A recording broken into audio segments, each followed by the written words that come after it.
It's here, the Insta360 X3, and in this video we're going to compare it against the GoPro Max. But first of all, what I want to do is run you through all the new updates and new features and new design changes to this new Insta360 camera. So the first thing that's changed with this new Insta360 camera is the name. It's just the X3 now, so that's good. And there's a lot of updates. Let's just touch over a few of the main and really important ones. Design-wise, you can see straight away from the pictures that it's got a big 2.29-inch screen, and that is the biggest screen you can get on any action camera on the market, not only 360 cameras. It's also got haptic feedback on there, so it's just like using your mobile device. It's very sensitive and really easy to use, unlike other action cameras out there. There's lots of resolution packed into this camera, so it's just slightly thicker than the old Insta360 One X2, a little bit chunkier. The buttons have changed also. You've got the record button on the front here, and then you've got a quick switch button here which cycles through single lens mode and 360 mode. You've got quick settings rather than having to swipe across on the screen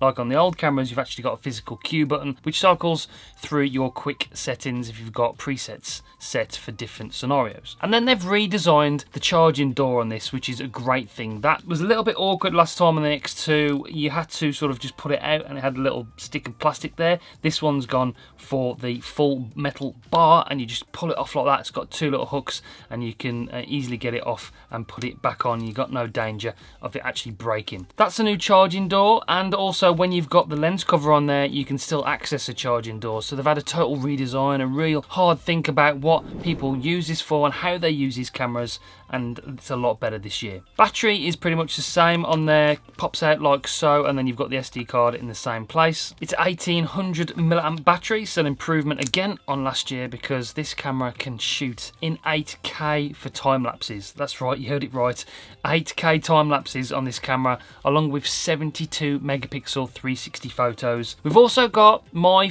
personal favorite feature, which is 4K bullet time. I've been asking for this feature for a while now. The ability to export your bullet times in 4K footage now is brilliant. They look a lot better, a lot crispier. That's a big improvement. We've still got 5.7K at 30 frames per second for your 360 footage, but to help with the picture quality, these lenses now feature half-inch sensors. We've got half-inch sensors on this Insta360 X3. That's a massive jump up. We've got a new 4K single lens mode, so not only is this a 360 camera, it's a really capable action camera standalone. You can use the one lens and you switch between the lenses no matter which one you want to use, and it shoots in 4K for brilliant action camera footage with that flow state stabilization. Another new feature is me mode, and it's a big feature. This is me mode. I'm out here recording with the camera and actually testing it against the GoPro Max, and it basically uses the bottom half of both lenses to get this 9:16 view of you walking and talking for social media platforms. Really good for content creators, for Instagram Reels and TikTok and things like that. So it's really, really clever. It also negates the need for reframing in post-production, because you don't have to do any framing. It keeps you in the middle of the frame all the time because you've got the lenses facing towards you. Me mode, it's a brilliant feature, really do love it, and I'm going to be using it a lot for all my social media platforms. You can also edit your me mode to be in 16:9 in the desktop studio as well. So import your footage to the desktop studio and you can change the aspect ratio, and it works the same way as a 9:16. You can have it 16:9 landscape mode and it works really well. The invisible selfie stick is removed and there's no need for reframing in post-production. We've also now got active HDR in video mode, and it does work very, very well. Now, it's packed full of new features, and I've been using it, like I said, for a few weeks. I've been really, really impressed with the quality.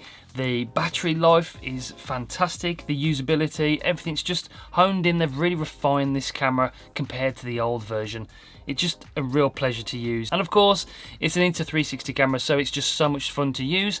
And you couple that with their fantastic software, their desktop editing studio, and their really comprehensive app with their stories and their step-by-step guides for different effects, the AI tracking as well. It's just the best 360 camera you can buy on the market at the moment. But today we're testing it against the GoPro Max. There are a few drawbacks. I've done a comparison with the old X2, and even the X2 is better than this camera. This camera is still an okay 360 camera. It is a few years old now, so I fully expect GoPro to come out with a new version now. Insta360 have just sort of blown them out of the water with this X3. So we're fully expecting an update, the Max 2 maybe, and I'm hoping that they go and change this camera up because there's a few design flaws. The first one is the fact the lenses are offset on the body, and that just makes out for a really funny angle if you're using it in certain situations. For instance, if you've got them mounted on the top of your helmet, you can see clearly that the lenses are actually offset, unlike with the Insta360 X3 where the lenses are parallel on the body, and that just doesn't make for good footage, and that's a massive drawback with this camera. The other thing I don't like about the GoPro Max is these fiddly lens caps. They're individual because they couldn't make a lens cap that could cover both because they've got them on opposite sides of the body, so that's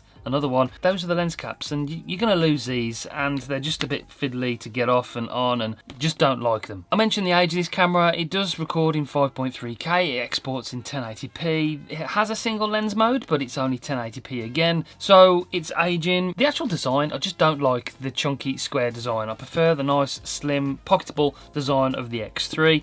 It is starting to show its age now. So we're out to the base with the X3 and the GoPro Max. I've got external audio fitted to the X3 just for the purposes of the video, but we'll do an audio test later on. But yeah, image quality, what does it look like? 360, 5.6K, 30 frames per second on the GoPro, and then we've got 5.7K, 30 frames per second on the X3. Both have got 360 modes, obviously, both through 360 cameras. Both have got single lens modes as well now. We've got 4K single lens mode on the X3, which is a brilliant new feature this year and allows you to use this as just a normal action camera if you want to, mount it to your chest or head or something like that. You've got single lens mode on the GoPro as well, but it's only 1080p when exported, 4K on this. So this is the image quality test. With both got stabilization turned on, both have horizon lock as well. So yeah, let me know in the comments down below what you think. What does it look like? Built-in audio test of the GoPro Max. This is the GoPro Max's built-in audio test, and this is the built-in audio for the X3. This audio has been drastically improved on the Insta360 X3 this year. More microphones, improved drainage if you're using it underwater as well. With the GoPro Max, we know it's a few years old now, but it generally has managed to sound pretty good. So this is the Max audio testing 1, 2, 3, and this is the Insta360 X3 built-in audio testing 1, 2, 3.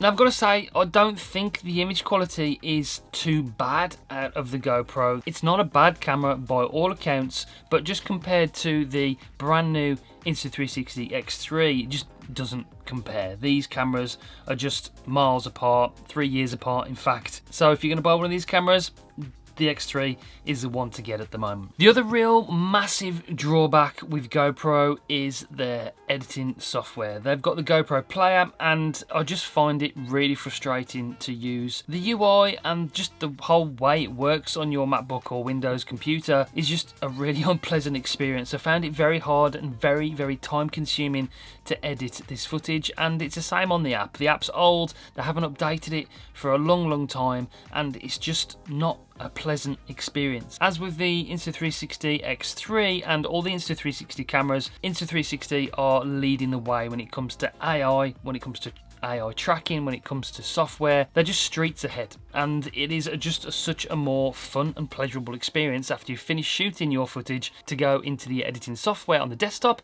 or use your phone on the app to get the best footage and to experiment, to use different effects from the story modes.